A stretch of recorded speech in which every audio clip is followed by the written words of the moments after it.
The views expressed are not those of local community broadcasting, WYML LP, or its management, volunteers, or underwriters.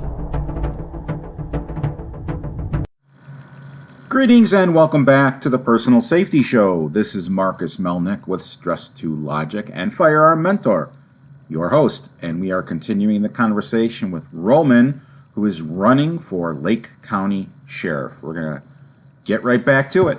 Is the jail crisis about overcrowding or about overcrowding, recidivism, all of the issues?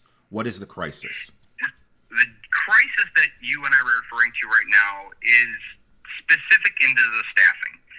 Everything you just mentioned is technically a crisis. If you're at a 10, you want to get it to an 8, and if you're at an 8, you'd like to get it to a 6. That's ultimately our goal, is to keep working towards removing or correcting a problem, even if it's impossible. But that's your goal. Your goal is to come into work as a police officer, corrections officer, dispatcher, is to come into work, I'll be honest, and to do absolutely nothing, to be bored off your rear end. That means that society is functioning and they don't need you. That's the ultimate goal. That being said, the crisis that we're talking about in the jail is a little complicated in the fact that, unfortunately, nationwide, we've had a huge drop-off in recruitment with law enforcement. Right. And corrections are part of it. However, now this is where I'll put ownership on the sheriff's office.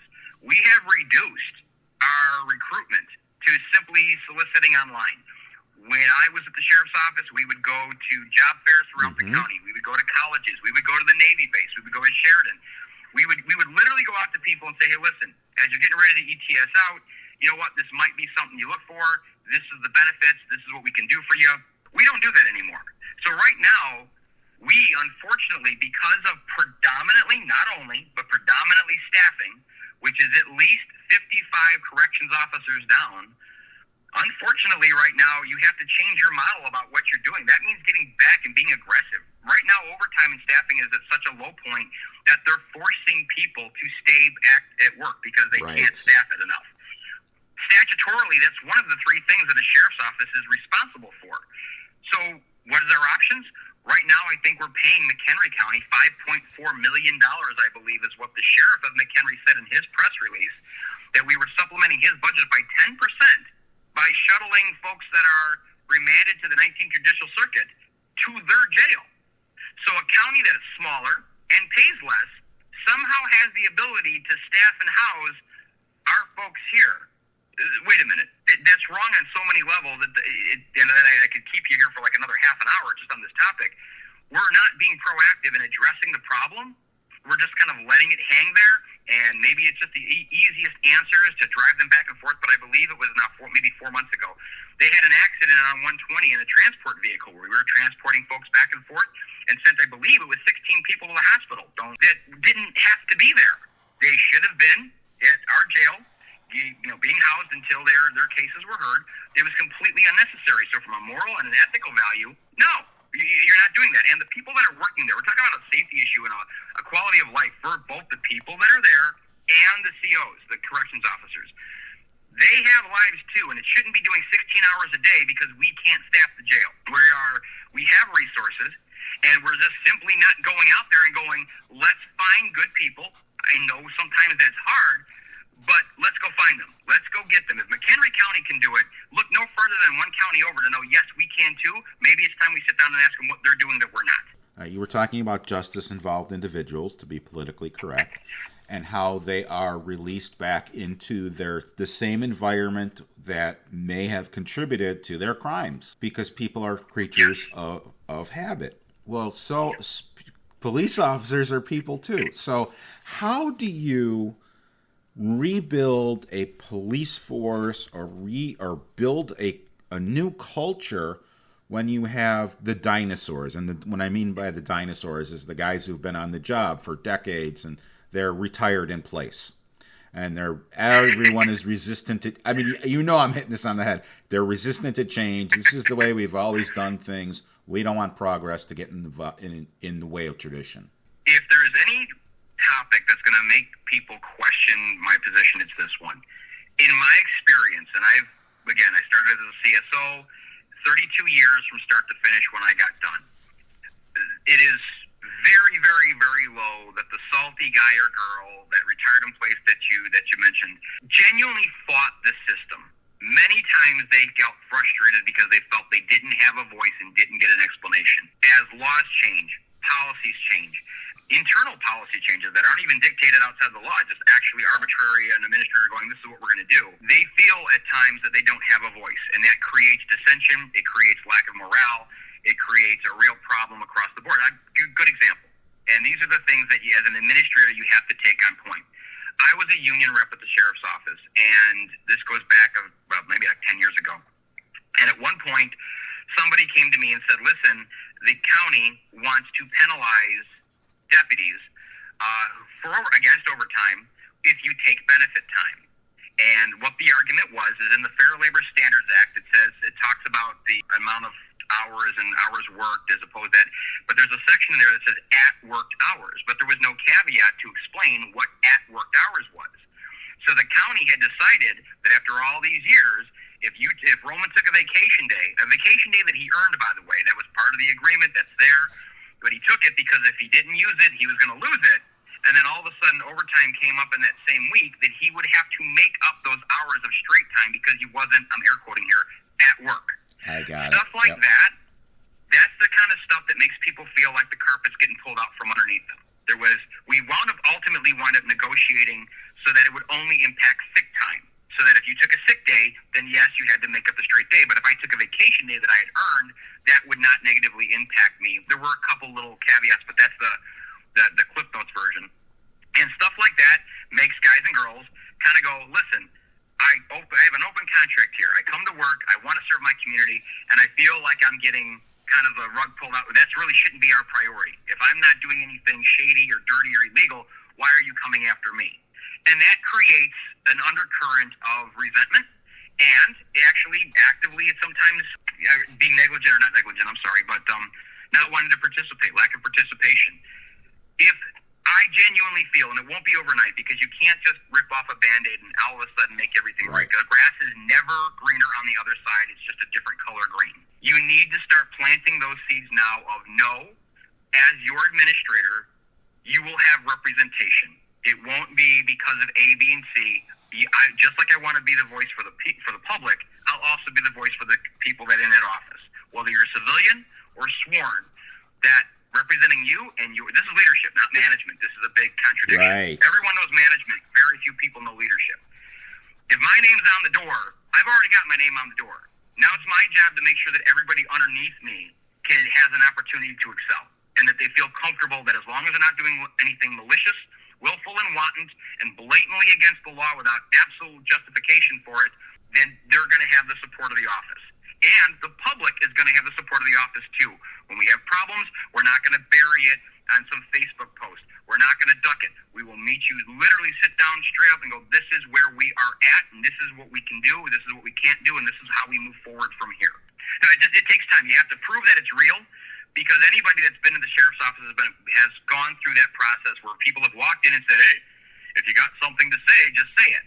And then they do, and then mysteriously there's some kind of ramifications that are negative. I tended to be, the last few years of my career, because I hope this doesn't sound bad, but I kind of had established myself that I was not doing any of the things to worry about. I did exercise the open door policy. I did go to admin on a couple of topics and said, rather than waiting for you, I'm gonna come to you. And although I had a lot of guys whispering to me, it was quote unquote great to see, very few were confident that they could do that without fear of reprisal. You just nailed the culture right on the head. You mentioned something earlier, and this is going to be tongue-in-cheek, okay? So the first part of my comment is meant to be funny, but then I have a real solution. So the first part is, why don't you just hire some people that get released from prison to be prison guards? That's facetious. I'm being facetious. There's two. You believe it or not, don't forget, the only standard for that is felony as far as a firearm ownership. Right. Which you really aren't carrying a firearm in the lockup anyway. That was being facetious. Not a bad start to an idea, but when Netka PD has hired a private security agency to assist with patrol, Is there any talk about hiring private company or because part of corrections in the United States is privatized to come in and supplement the staff, or did I just step on all sorts of toes by saying that? No, not stepping on toes at all. Certain communities do it. There are at least two communities that are in Lake County, and I don't want to say because I don't want to put them on the spot, that have police departments or have supplemental have police with the sheriff's office, but actually do out of their own budget, actually have their own security force, if you will, that patrols their community. It's to them, it's more personal. It's safer in the sense that they obviously it's a contract, so they can go right to those folks and say, listen, this is what we want, where the sheriff's office might have to go, listen, we might have to jump through hoops to do it. Right. Or not. So it allows them a certain bit of flexibility. So there are communities that do that now. I will tell you this, the sheriff's office, and this is not, I want to make this clear for any of my chief friends that are listening, because I mean the best for them. I don't mean to put them down. Sheriff's office, because of their job and because of their history, have just a unique environment that they have to work with. Their timing, their distance, their resources is just different. It is not uncommon for you to go to a call, even an emergency call, and still have to wait 5 to 7 minutes for your partner because the district may genuinely be 40 square miles. How we manage it, remembering that we're the county, so as the sheriff's office, we're a police entity, but the county pulls the purse strings for the most part. And so making sure that what do people consider police service? Do you just want visibility? Do you want enforcement? Do you want just proactive stuff? These are all things that come into play.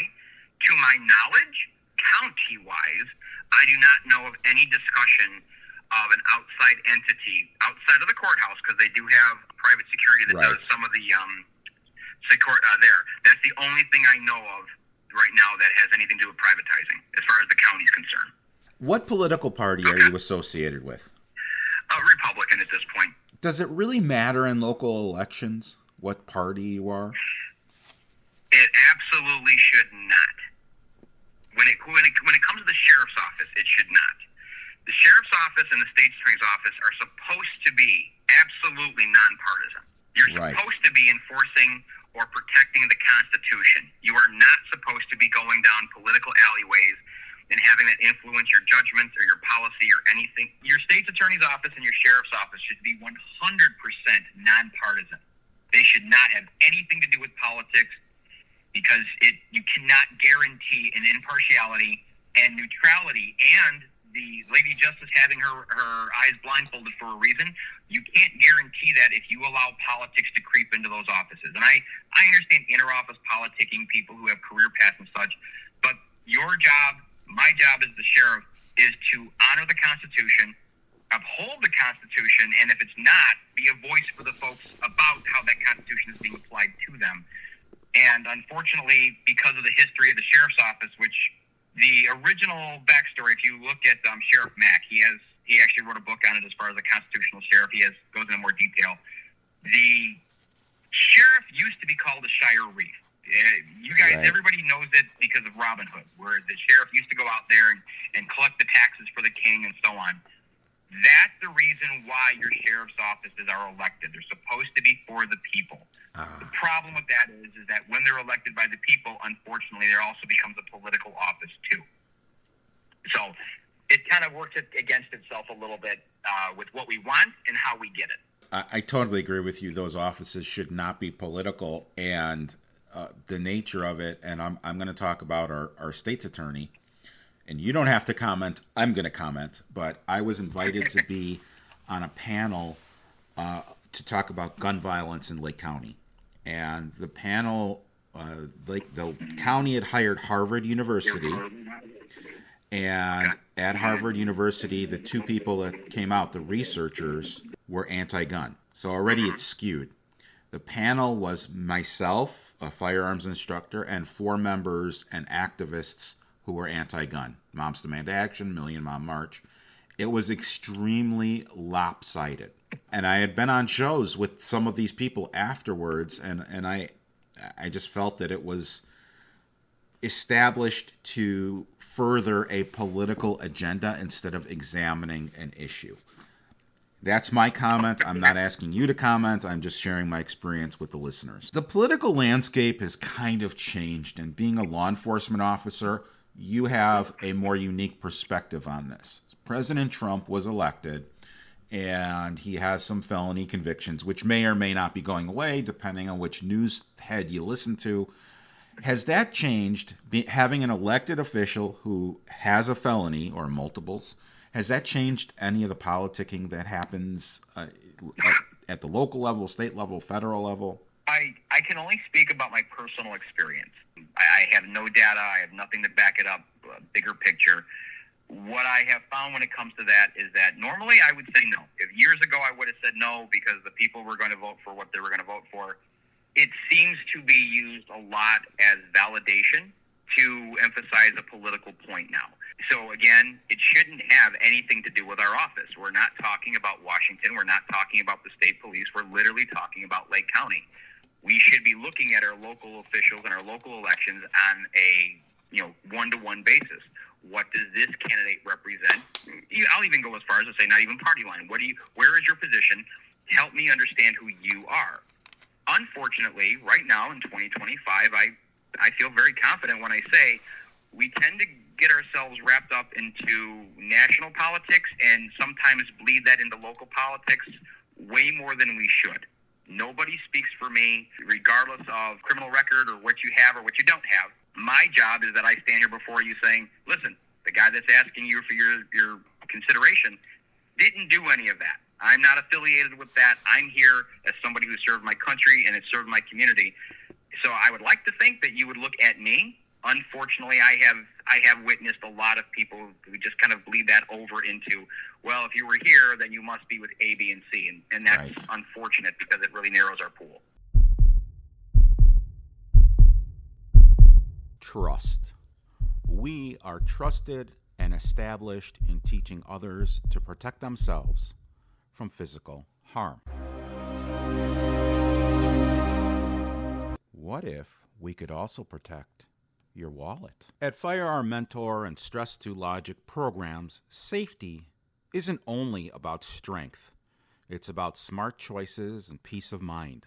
With decades of public safety experience, from law enforcement and firefighting to stress resilience coaching, Marcus equips you to stay calm, confident, and in control, no matter the pressure.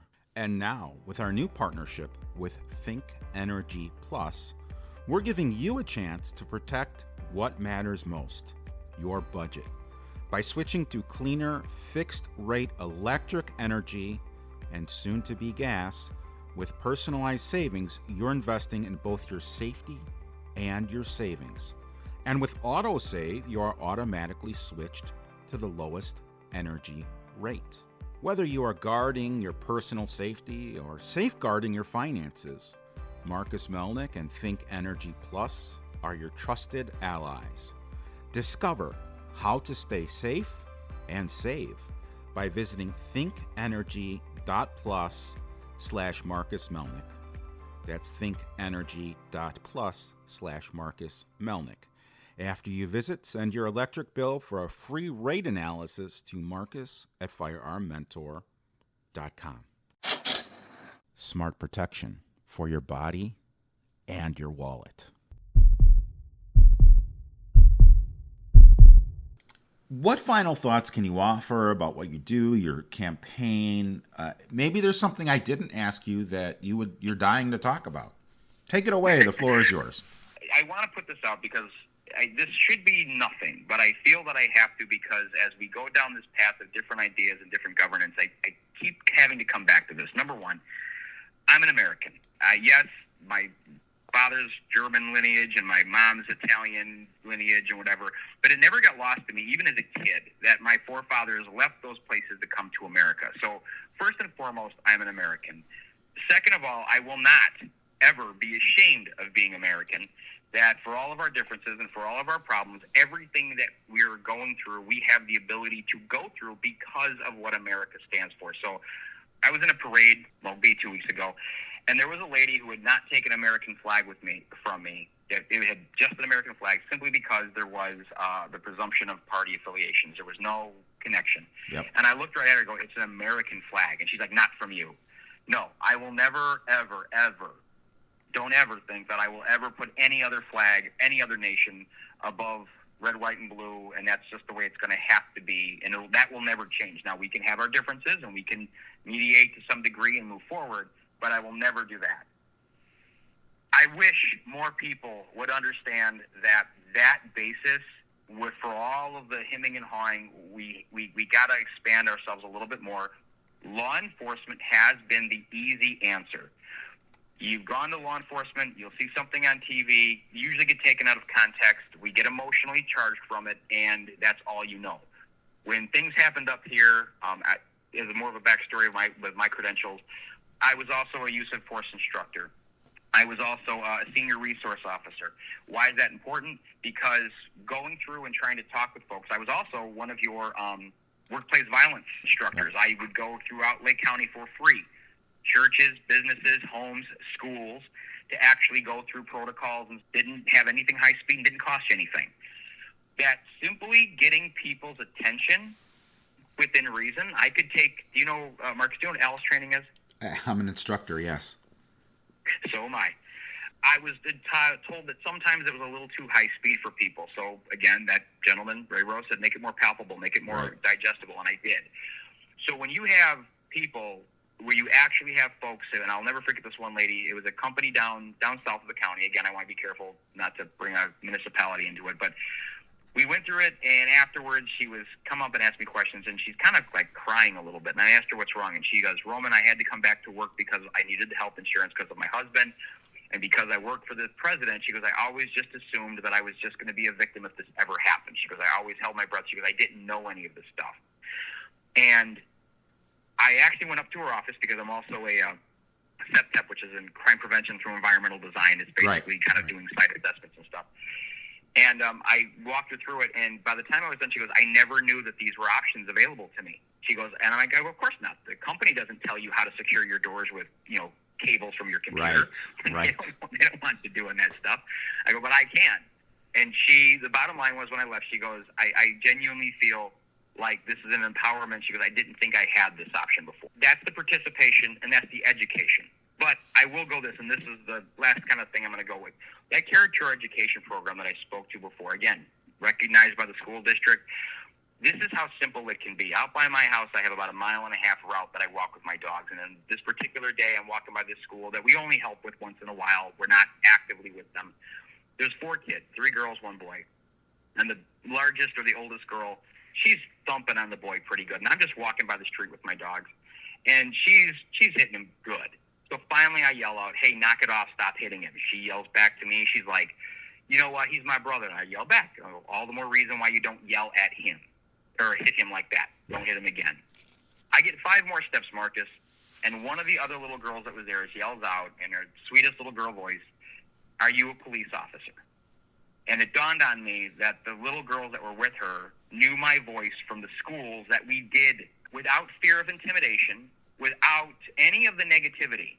I got modified behavior simply because they respected Deputy Roman. Wow. And at that moment, I rolled my head up in my eyes. I can't say the word on the air, but I was like, okay, I get it. It cost me 30 minutes once a month to make an impact to them. You just had to be involved with them because I had started with them in kindergarten, and then I was with them in first grade and then kindergarten, and, we'd stay with the class. And I knew it was happening because Chantel, who was the principal at our pilot school, said, she's like, Roman, the school's yours. She goes, you can come in anytime you want. You talk to any teachers you want. You don't need my permission. Just let me know you're here if I see the squad car. She goes, grades are up, referrals are down. All because this guy, and it could be any guy, don't get me wrong, it could be anybody, but this is the participation part. All I did was show up for 30 minutes once a month for these kids to have access to me, feel that they knew me, and respected that, and that was enough. We didn't get into fights. We didn't have to get into threats, and it was enough to modify their behavior for the positive. We don't do that anymore, at least not at the sheriff's office. It's really interesting. Obviously I'm focusing on probably the wrong thing, but when you said that the woman wouldn't take a flag from you, I encounter that all the time. Oh, you're a gun guy? I don't want anything to do with you. And my my answer to that, and I don't know if this will help you or help the listeners, but it's my philosophy. I ask them, do firearms exist in society? Yes. The answer is yes. Well, don't you want someone to tell those gun owners to lock them up? And then I usually can convert them to speak to me. So I'm trying to get into their mindset and communicate in that way. In any event, can you share your contact information, website, social media, how people can get a hold of you for questions, get involved in your campaign, etc.? What's the best way to reach out to Roman? Best way is either right now Facebook or our webpage. The address is electroman2026.com. Email is the same, electroman2026.com @gmail.com. We check it daily, so anything that you put out there, we will respond within 24 hours. It is the best way. The website has the most information. It goes through a little bit more detail as far as how we got here. The Facebook page is obviously what it is as far as showing us events. Be honest with you, Marcus, we will be open and receptive to anybody who genuinely wants to make themselves, again, available for community first. And that means helping the department, and that means helping the community. They work hand in hand. And like I said, we check it every day. So 24 hours is the longest you're going to have to wait, but you'll get a hold of either me or our campaign manager, but we will definitely reach out to you. And hopefully, if you're interested and we win you over, work together. Terrific. What is that website? www.electroman2026.com. That's really easy. And when this goes up on YouTube, I will have that in writing in the description. Thank you, Roman, for being interviewed on the show and taking the time to educate our listeners about your campaign. And, of course, we wish you the best of everything. Thank you for your continued service to the community, to the country, to other people. And I thank you, Marcus, for having me. It was a pleasure talking with you. We have monthly concealed carry license CCL classes in the northwest suburbs of Chicago. Dates can be seen at firearmmentor.com/classes. If you have a question, we can be reached at www.firearmmentorcard.com. That is our electronic business card, has all of our contact information and links in it. It's the easiest way to get a hold of us. Until next time, stay safe out there, and I'll see you at the shooting range. This is Marcus Melnick from Firearm Mentor signing off. The views expressed are not those of local community broadcasting, WYML LP, or its management, volunteers, or underwriters.